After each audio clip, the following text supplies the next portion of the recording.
Good morning everyone. Continuing with our Plastic Surgery Awareness Week. This week we are celebrating World Plastic Surgery Day on 15th of July. So today we have Dr. Aditya Soren with us, our orthopedic surgeon and a sports injury doctor, very much here with us, and we are going to talk about our trauma management together. Right? So welcome Aditya. Thank you so much ma'am, thank you for having me here. बहुत बहुत मुबारक हो आपको and to all the plastic surgeons. मैं Facebook के माध्यम से eaten hospital की तरफ से मैडम को और बाकी सारे प्लास्टिक सर्जन को कॉन्ग्रेचुलेट करना चाहूँगा और उसी तरीके से उसी सांस में तहे दिल से धन्यवाद देना चाहूँगा कि अगर ये लोग नहीं हो तो हम ऑर्थोपेडिक सर्जन्स की जो ज़िंदगी बड़ी कठिन है जब तक ट्रॉमा का पार्ट आता है, क्योंकि हम लोग हड्डियाँ देख सकते हैं, हड्डियों को जोड़ सकते हैं, कारपेंटरी का काम कर सकते हैं, लेकिन जैसे सोफे की अपहोल्स्ट्री है वैसे ही चमड़ी और उसमें मांस की जो कवरिंग आप लोग देते हैं बिना उसके पेशेंट रिकवर नहीं कर सकते. So thank you so much. Thank you ma'am. Aditya, when the patient comes to you in trauma, how do you start with it? देखिए, सो वर्ल्ड ओवर जो अगर हम लोग ट्रॉमा केयर की बात करें ma'am, so basically trauma care starts at the site of injury. Unfortunately हमारे देश के अंदर में फर्स्ट रिस्पॉन्डर्स बहुत स्ट्रॉन्ग नहीं है, हमारी first responder system, but hospitals are very good, right. So the protocol जो फॉलो किया जाता है किसी भी ट्रॉमा पेशेंट को जब हम लोग इमरजेंसी में रिसीव करते हैं उसको हम लोग एडवांस ट्रॉमा लाइफ सपोर्ट या ATLS प्रोटोकॉल बोलते हैं. ये एक वेल थॉट आउट और वेल रिसर्च प्रोटोकॉल है जिसके बेसिस पे हम लोग मरीज के आने पे पहले उसकी लाइफ थ्रेटनिंग इंजरीज को हैंडल करते हैं, उसको पकड़ते हैं, साथ में उसका इलाज करते हैं और उसके बाद एक बार वो हो जाता है तो फिर असली ऑर्थोपेडिक्स का रोल आता है जिसके अंदर हम लोग हड्डियों का जो फ्रैक्चर है उसको फिक्स करते हैं. बहुत सारे जो पॉलीट्रॉमा पेशेंट्स होते हैं उन पॉलीट्रॉमा पेशेंट्स के अंदर आमतौर पर जो फ्रैक्चर होता है उसमें मांसपेशियों और चमड़ी की भी चोट होती है जिन्हें हम लोग कंपाउंड फ्रैक्चर्स बोलते हैं. आप इसे बहुत लोगों ने देखा होगा, अनफॉर्चुनेटली सड़क के किनारे भी देखा होगा, कहीं उन्होंने हॉस्पिटल में विटनेस किया होगा कि पूरा का पूरा पैर खुल गया या हाथ खुल गया, जैसे ब्लास्ट इंजरीज होती हैं खासतौर पर दिवाली के आसपास की पूरा जो अपने हाथ की मसल्स हैं उनके अंदर डैमेज हो जाता है. तो वहाँ पे हमारा जो रोल है वो सेकेंडरी है, उसमें जो प्राइमरी रोल है वो मैडम का है, प्लास्टिक सर्जन्स का है. आई थिंक बहुत इम्पोर्टेंट है मैम, नहीं आपका रोल इस बेसिस के ऊपर. बिल्कुल, हमारा रोल वही आता है जब आप बोनी फिक्सेशन या बोन्स को स्टेबलाइज कर देते हो और फिर हम उसके ऊपर जो आवरण है, बेसिकली स्किन है, सॉफ्ट टिश्यू है, मसल्स है, या जहाँ पे कुछ टेंडन्स इंजरी है या नर्व इंजरीज है, मस्कुलर इंजरीज है, ये सारी चीज़ें हमें टैकल करनी होती है. बट जब तक आपका साथ है साथ में तो ही हम आगे बढ़ पाते हैं. एक चीज़ है मैम जो for example I have realised, जैसे गंगा हॉस्पिटल और many other hospital across the globe now they have started to do the fixation and plastic surgery at the same time. We are also doing it together. So many things we are doing it together. When the patient comes with trauma early, definitely early grafting या early flap gives you good result. Right. तो जो ये देखा गया है कि जो primary grafting होती है ट्रॉमा के केसेस में तो उसमें इन्फेक्शन का चांसेस कम हो जाता है. भले ही हमें सेकेंड सर्जरी और कई बार रिविजन करनी पड़ती हो, लेकिन फिर भी उसमें इन्फेक्शन का चांस, लिम्ब सर्वाइवल चांस और ओवरऑल जो पेशेंट का रिकवरी है वो फास्टर हो जाता है. बिल्कुल, आई थिंक पैराडाइम शिफ्ट है एक ट्रीटमेंट पैटर्न में. बिकॉज मुझे ऐसा याद है जब हम लोग रेसिडेंट्स थे तो हमें यही सिखाया भी जाता था, हम लोग प्रैक्टिस भी ये करते थे कि अगर वुंड है तो आप उसको अच्छे से साफ करके एंटीसेप्टिक से एंटीबायोटिक दे के and then you put a fixator and you come out and बाद में प्लास्टिक सर्जन उसके ऊपर ग्राफ्ट चढ़ाते रहते थे. But I think there is a major shift जो उससे पेशेंट की भी तकलीफ काफ़ी हद तक कम हो जाती है क्योंकि एक ही टाइम पे सारी जो सर्जरीज हैं वो हो जाती है एंड आई थिंक वो रिजल्ट में बहुत अच्छा, बहुत ही फास्टर एंड बेटर रिकवरी होता है उसमें. बिल्कुल बिल्कुल. But don't you find it challenging in the sense that you know you have to come at 2 o'clock in the night at times? I myself can't do it.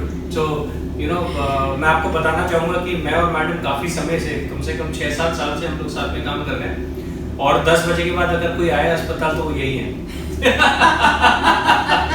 तो but hats off to you. How do you do it? I mean, don't you find it challenging? इतनी सारी responsibility. There are so many things, but patient is always a priority. Patient is always a priority. When he needs me, so I am always there. In fact I remember आपने एक मेरे patient था जिसका blast injury था, तो you came at 10 o'clock in the night and you were operating till 6 o'clock in the morning. उसके सारे आपने टेंडर रिकंस्ट्रक्शन किया था.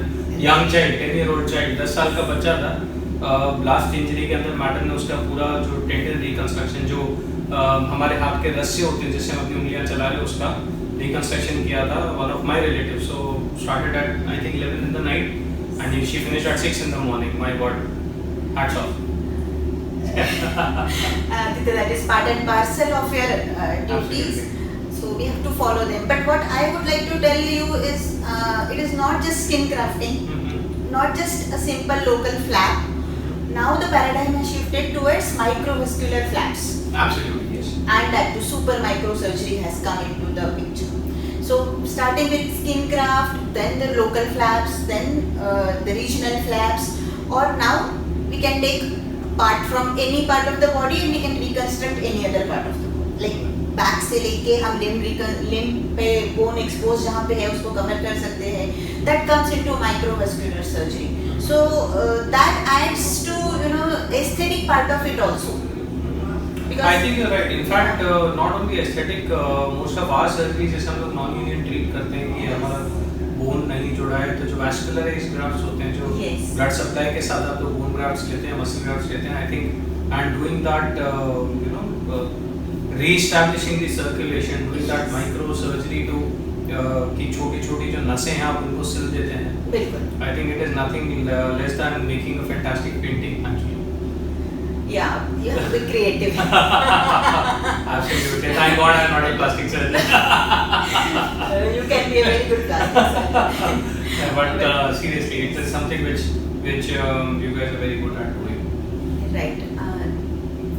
Right. Yeah. So I think as far as trauma is concerned, ma'am उसमें तो ये सब है.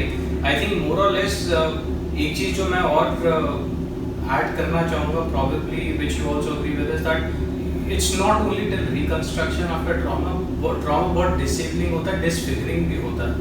So like lot of facial injuries, तो उसके वजह से हम लोग जो orthopedic surgeons हैं आपको पता ही हम लोग जब टाके लगाते हैं तो we do take care, but our aesthetic sense is not as good as a plastic surgeon. So I think another important role where you play is scar revisions also, especially young individuals जैसे हमारे देश में हैं जो teenagers, because आजकल nowadays they are like social media bikes हैं और helmets हैं नहीं और Yes. सब facial injuries होती है. तो I think जैसे facial trauma है, आपके जो fractures हैं, facial fractures, उनका भी and then aesthetic revision for such things, वो भी आपके plastic surgery के ही. Yeah, it is.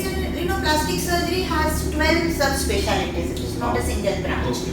So that includes this trauma and facial trauma also. That comes like craniomaxillofacial part of it. So when we fix facial fractures, we try to give incisions on the hidden part of your face. Right. But sometimes directly trauma होके भी आते हैं जहाँ पे पूरा wounds open है, तो वहाँ भी हमें करना ही होता है. प्राइमरीली हम करते हैं आपके साथ मिलके ही करते हैं, और कई बार सेकेंडरी जब बाद में स्कार्स पूरे बनते हैं पेशेंट्स के, तो उसके लिए भी लोग आते हैं और उनको रिविजन कर सकते हैं. और scar is a permanent mark. It is not that कि स्कार गायब हो जाएगा. It can be improved, but it can not be like completely disappear. It cannot completely disappear. Right, but you can always lighten it. मतलब जैसे scar revision के अलावा आप lasers भी मेरे ख्याल से इस्तेमाल करते हैं. Yes, हम सर्जिकल कर सकते हैं. There are so many options, क्योंकि एक चीज से उतना इम्प्रूवमेंट नहीं है तो हमें मल्टीपल चीजें लेनी होती है. आजकल जैसे आप सर्जिकल कर सकते हैं, फैट ग्राफ्टिंग कर सकते हैं, उसमें नैनो फैट ग्राफ्टिंग, देन हम लेजर से इम्प्रूवमेंट कर सकते हैं. इवन नाउअडेज स्कार इम्प्रूवमेंट के लिए बोटॉक्स भी यूज होता है. मेरी आपसे बस एक ही गुजारिश है कि नेक्स्ट टाइम आपका कोई ऐसा पेशेंट है जिसमें फैट ग्राफ्टिंग की जरूरत है तो मेरे पास बहुत है, आप मुझसे ले सकते हो. वो पॉसिबल नहीं है practically. It has to be taken from patient's own body. I agree. So that is an autograft. Wonderful. Thank you so much, ma'am, and congratulations to you and the entire fraternity of plastic surgery. Wish you a very, very happy World Plastic Surgery Day. Thank you, Aditya, for joining me here. Thank you, everyone. Thank you. Thank you.